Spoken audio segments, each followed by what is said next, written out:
Hello and welcome to Week 5's episode of the 10-Minute Drill, where the Chicago Bears are playing their next game, Jeff, against who?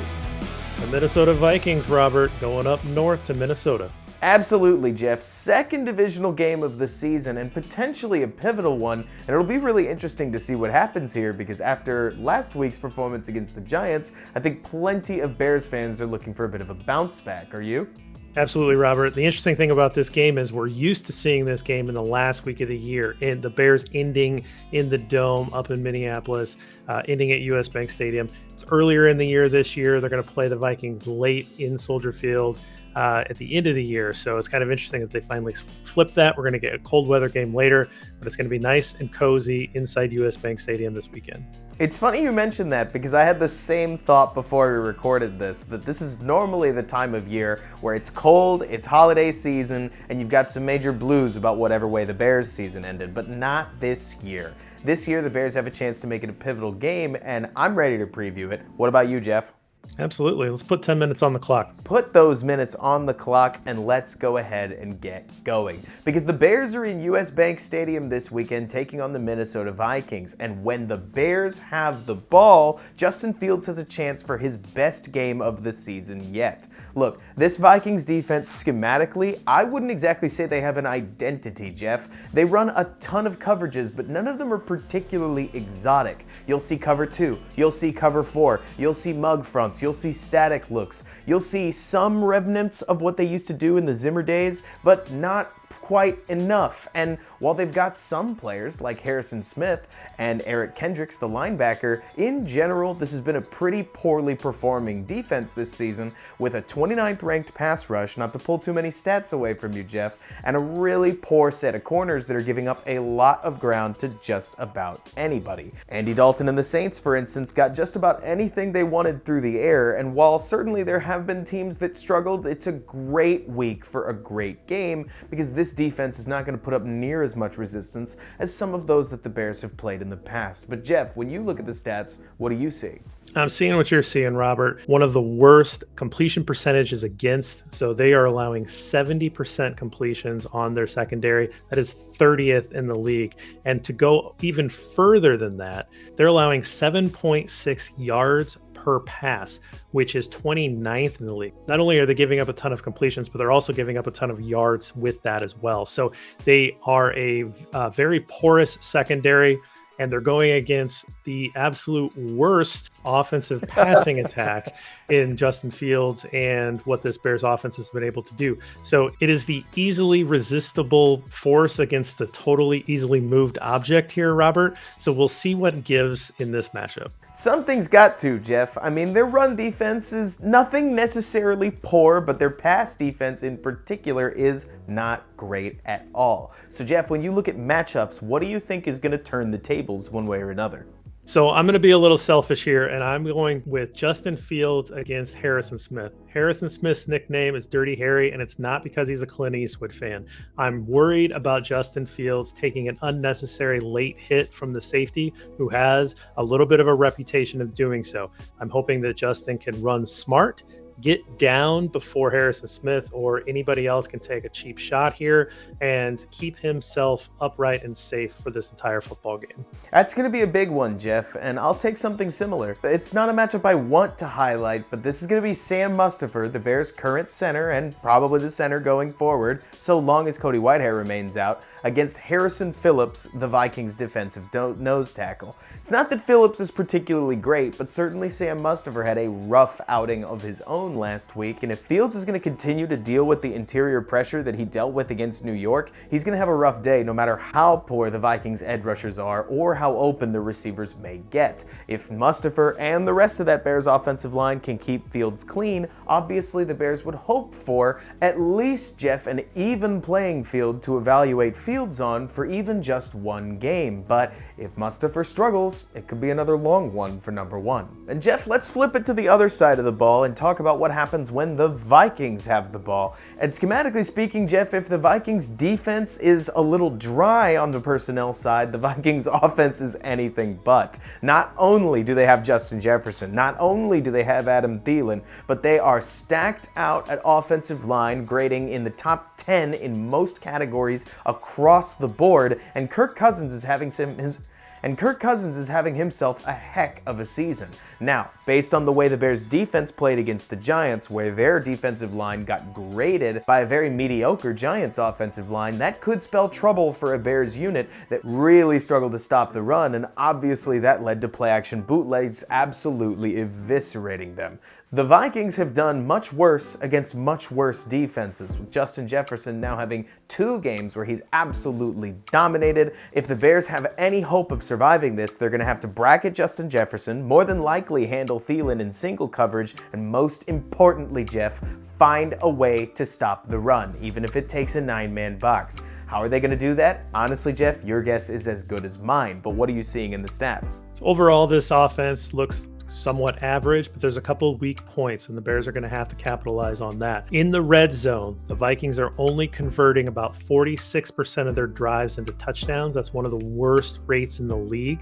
They're also one of the worst offenses in the league at third down conversions. So when the Bears get the Vikings into third down, they have a good opportunity to get off the field. They're going to need to make sure they do that. And if they do allow a drive that gets into the red zone, this team has shown that it's not very good at punching it in. They need to make sure that they're keeping the Vikings to field goals and not touchdowns. Pretty basic football stuff, but the Vikings are not good at either one of those things. Bears defense needs to get off the field.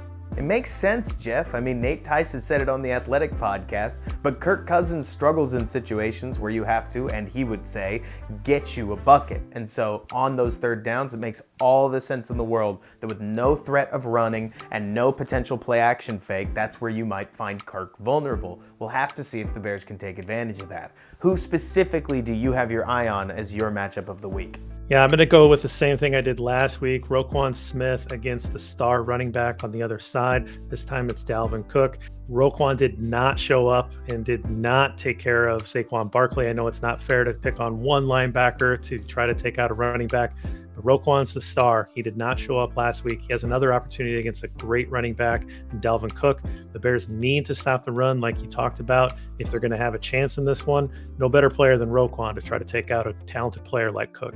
Absolutely, Jeff. And on my side, I'm actually going to be the one to go with best on best today, as the Bears' Eddie Jackson needs to find some way to limit Justin Jefferson. When a number 1 wide receiver playing at their best goes off, they look literally unguardable. And if you ask me, Jalen Jones, Kindle Vildor, and Kyler Gordon are going to be in trouble when Justin Jefferson lines up across from them. Safety help is going to be a must. It's likely going to be number 4 called into action, and when he is, if they can do anything to limit Jefferson's impact on the game, it will continue to put Kirk in those third down situations and potentially might lead to points off the board. Going to be very important to see how they play. Robert, Kirk Cousins is a lot like a PG-13 quarterback. He's good between the 20s. He just doesn't know how to score. Absolutely. And speaking of scoring, Jeff, if you're at home watching this game, you need to make sure you take every chance possible to come away with a win yourself. As you head onto the website listed on our big screen and use our promo code, because that helps our channel a lot. And Jeff, when you look at prop bets, what's appealing to you? All right, we just talked about how porous that Viking secondary is. I know the Justin Fields numbers have been pretty scary. He has not been putting up good numbers, but I am willing to bet that Justin Fields has a good day against this Vikings defense that seems pretty bad in pass defense, despite all evidence to the contrary in the first 4 weeks. So the current number is 159.5. So Fields needs 160 yards passing. I understand. You might be afraid of that, but I'm willing to bet against that Viking secondary. I'm going to go over on the Justin Fields passing yards prop bet this week. Now, Jeff, last week I told people to bet the under on Fields, and he eclipsed the over for the first time in his entire season. So you may have just cursed our guy under center. But in case you didn't, I'm going to flip the field and talk defense. I know in our matchup section we talked about Eddie Jackson and Justin Jefferson, but when I keep looking at these Bears corners, without Jalen Johnson, I don't see how Justin Justin Jefferson doesn't go off. You remember back when Megatron was playing with the Lions? I'm sure you do. When he was, Matt Stafford was great about getting the ball to him, and we're seeing a very similar connection with Cousins to Jefferson.